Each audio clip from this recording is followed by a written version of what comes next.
रेखा और अजय की love marriage दोनों परिवार की रजामंदी से तय की गई थी। अजय रेखा को कॉलेज के समय से ही जानता और पसंद करता था। भाग्यवश दोनों की नौकरी भी एक ही कंपनी में थी। रेखा शुरू से ही आधुनिक सोच एवं स्पष्टवादी थी, लेकिन अजय और रेखा का रिश्ता अजय की छोटी बहन निधि और बहनोई अखिल को नहीं पसंद था। अजय के पिता हार्ट और डायबिटीज के मरीज थे। अखिल घर के दामाद होने का पूरा फायदा उठाते थे। पिता की बीमारी की वजह से कम उम्र में ही घर की सारी जिम्मेदारी अजय पर आ गई, तो उसने तय किया कि वो पहले अपनी छोटी बहन की शादी करेगा, बाद में अपनी। अखिल शुरू से इस शादी के खिलाफ थे, क्योंकि वो अपने किसी नजदीकी रिश्तेदार की लड़की से अजय की शादी कराकर अजय पर एहसान और घर में अपनी पकड़ मजबूत करना चाहते थे। लेकिन अजय के आगे उनकी एक भी ना चली, क्योंकि अजय ने साफ साफ लफ्जों में कह दिया था कि वो जब भी शादी करेगा रेखा से ही करेगा। अजय की माँ गीता जी अपने इकलौते बेटे को खोना और उनकी नज़रों में बुरी माँ नहीं बनना चाहती थी, सो उन्होंने भी विद्रोह नहीं किया और शादी के लिए राजी हो गई। लेकिन इन सब में वो अपने बेटी निधि और दामाद पर आंख बंद करके भरोसा करती थी। जो बात बेटी दामाद ने कही वो पत्थर की लकीर हो जाती थी उनके लिए। वो वही काम करती या करना पसंद करती जो उनके दामाद को पसंद थी, और अगर किसी ने कुछ कहा नहीं कि रोना धोना शुरू हो जाता था। शादी की शुरुआत से ही अखिल और निधि का रवैया रेखा और उसके छोटे भाई को पसंद नहीं था। अखिल और निधि हमेशा रेखा के पिताजी अमित पांडे से उनका नाम लेकर बात करते। औपचारिकता बस भूल कर भी कभी नमस्ते या प्रणाम नहीं करते, और बात बात में उनको नीचा दिखाने की कोशिश करते, कभी पैसों को लेकर, कभी रुतबे को लेकर, तो कभी व्यवस्था के नाम पर। एक दिन रेखा ने ये बात अपनी माँ से भी कही, पर उन्होंने ये कहते हुए बात टाल दिया कि हमें क्या करना, ये तो उन लोगों को सोचना चाहिए। लेकिन माँ, मुझे अच्छा नहीं लगता जिस तरीके से वे लोग पापा से बात करते हैं। वे लोग पापा से उम्र में छोटे हैं और बात तो ऐसे करते हैं जैसे वो पापा से कितने बड़े या उनके हम उम्र हों, और बेमतलब का आकड़ में बात करते हैं। मुझे तो लगता है उनको तमीज ही नहीं सिखाई गई।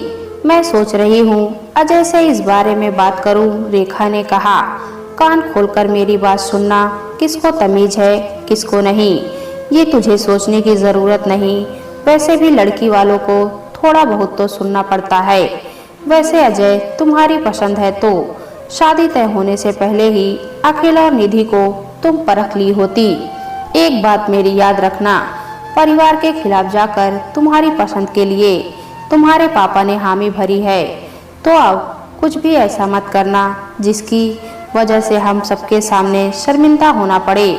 और वो लड़के वाले हैं तो अकड़ तो रहेगी ही, लेकिन तू एकदम चुप रहेगी, समझी मेरी बात। मैं बेकार में कोई तमाशा नहीं चाहती जिससे कल को समाज में जगहसाई हो हमारी, रेखा की माँ ने गुस्से से कहा। एंगेजमेंट के दिन सभी बड़े सम्मान से एक दूसरे से मिले। पूरा समारोह अच्छे से हुआ। जैसे ही रेखा के पापा कुर्सी पर बैठे, अजय के पिता के पांव छूने गए। उन्होंने खड़े होकर हाथ पकड़ लिया और बोला, अरे समधी जी, ये क्या कर रहे हैं? हम तो बराबरी के रिश्तेदार हैं, गले मिलिए एक परिवार की तरह। रेखा ससुर जी की बातें सुन के बहुत खुश हुई कि वो पुराने ख्याल के नहीं, कि तभी वहाँ निधि और अखिल भी आ गए। रेखा के पापा ने बोला, आइए अखिल जी, कुछ कमी तो नहीं रही ना? मैंने सब कुछ आपके कहे मुताबिक ही किया था। तो उन्होंने कहा, अब क्या बोले पांडे जी, ठीक ही है। व्यवस्था तो आपने देखी ही नहीं। हमारे घर की शादियां देखते तो आपको पता चलता कि व्यवस्था किसको कहते हैं। खैर, फिर भी कुल मिलाकर आपने अच्छी व्यवस्था करने की कोशिश की। अभी तो घर के लोग हैं तो चल गया, लेकिन बारात के लिए तो अपनी कमर कस लीजिएगा। ऐसा ना हो कि अभी तो ठीक ठीक जैसे तैसे हो गया, लेकिन शादी वाले दिन हम लोग शर्मिंदा हो जाएं। ये सुनकर रेखा और उसके भाई को बहुत गुस्सा आया। अपने पिता का इस तरह अपमानित होना रेखा को बहुत दुखी कर रहा था। उसकी आंखों से आंसू आने लगे। वो चाहकर भी कुछ बोल या कर नहीं पा रही थी, क्योंकि उसकी माँ ने उसका हाथ पकड़ रखा था और माँ की आंखों ने रेखा के मुंह पर उंगली चाहकर भी अपने पिता के अपमान को नहीं रोक पा रही थी।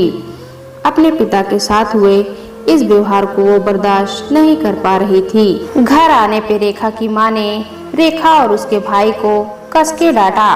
क्या करने जा रहे थे तुम दोनों? और रेखा, तू तो बड़ी है, तुझे कहा था ना मैंने हर बेटी के बाप को सुनना होता है। और कौन सा समधी जी ने कुछ कहा, और रिश्तेदारों की बात क्या लेना, वो तो कुछ भी बोलते हैं। लेकिन माँ, आपने देखा नहीं उन्होंने कैसे बात की पापा से? रेखा के भाई ने कहा। लेकिन कुछ नहीं, तुम दोनों आगे से मुंह बंद रखना बस। रेखा की माँ ने कहा। शादी के दिन सभी व्यवस्था की तारीफ कर रहे थे कि तभी अचानक अजय के जीजा जी शोर मचाने लगे। ये कैसी व्यवस्था है? छोटे बच्चों का स्टॉल कहाँ लगा है? और मेरे बेटे को दूध की भी व्यवस्था नहीं है। 2 महीने का बच्चा क्या स्टॉल पर जाकर खाना खाएगा? रेखा के पिताजी ने हाथ जोड़ लिए और बात संभालते हुए कहा, आप चिंता मत कीजिए, मैं अभी करता हूँ। मुझे नहीं पता था कि इतने छोटे बच्चे भी आएंगे। जैसे तैसे बात संभाली गई। शादी संपन्न हुई और विदाई का वक्त आया। सभी छोटे बड़ों का पैर छू रहे थे। फिर अखिल जी ने चिल्लाना शुरू किया, बंद कीजिए ये सब तमाशा और जल्दी विदाई कीजिए। और पांडे जी, आप क्या औरतों की तरह रो रहे हैं? आप अनोखे पिता थोड़ी ना हैं जो बेटी विदा कर रहे हैं। तभी रेखा के पिता ने कहा, बस बस अखिल जी, अभी सारी रस्में पूरी कराता हूँ। इतना सुनते रेखा ने अपने आंसू पोंछ लिए और अब उसका सारा ध्यान अखिल पर हो गया। विदाई के समय अखिल ने जैसे ही रेखा के पापा को पांडे जी कह के हाथ मिलाने की कोशिश की, रेखा का भाई बोल पड़ा, क्योंकि उसके सब्र का बांध टूट चुका था। रुकिए जीजा जी, क्या आपको पता नहीं, बड़ों से हाथ नहीं मिलाते, उनके पांव छूते हैं। और मेरे पिताजी तो आपके पिता समान हैं। क्या आप अपने पिता के साथ भी ऐसा ही व्यवहार करते हैं? मुझे भी आपने यही कहा था ना कि झुककर पैर छुओ। तुम्हें संस्कार नहीं पता क्या कि छोटे बड़ों के पैर छूते हैं? अब आपके संस्कार कहाँ गए? देख लीजिए पांडे जी, यही तमीज और संस्कार सिखाया है आपने। इसको पता नहीं क्या हो सकता है। रेखा के पापा हाथ जोड़कर अखिल से माफी मांगने लगे। कहा, बच्चा है, गलती से बोल गया, माफ कीजिए। उसकी तरफ से मैं हाथ जोड़कर आपसे माफी मांगता हूँ। अखिल के चेहरे पर नाराजगी और गुस्से के भाव साफ दिख रहे थे, लेकिन सबके बीच में कुछ बोल नहीं पाए और चुपचाप वहाँ से चले गए। पूरी बारात में रेखा के घर वालों के संस्कारहीन होने की बात आग की तरह फैल गई। विदाई हुई रेखा की माँ को डर था कि अब क्या होगा। वहाँ ससुराल में सासू माँ पहले से ही मुंह फुलाए गुस्से में बैठी थी। ये सब जान के समाज को दिखाने के लिए सारी रस्में निभाई गई। रात में रेखा अपने कमरे में फोन पर अपने भाई से बात कर रही थी। वो उससे पूछ रही थी कि माँ ने तुझे ज्यादा डांटा तो नहीं, बाकी सब कैसे हैं और पापा कैसे हैं? तभी रेखा की सास ने रेखा को आवाज देकर बुलाया और कहा, दीदी जीजा जी घर जा रहे हैं, इनके पैर छुओ। और ये इसी शहर में रहते हैं तो तुमको इनका मान सम्मान भी करना होगा। और जो तमाशा तुम्हारे भाई ने सबके बीच किया ना, हमारा मन ना होते हुए भी हम तुमको ले आए। हम चाहते तो तुमको वहीं छोड़ देते, मायके में पड़ी रहती उम्र भर, कोई पूछता भी नहीं। नाक रगड़कर माफी मांगता पूरा मायका और तुम भी समझी। लेकिन वो तो दामाद जी की दरिया दिली थी जो तुमको लेकर आ गए।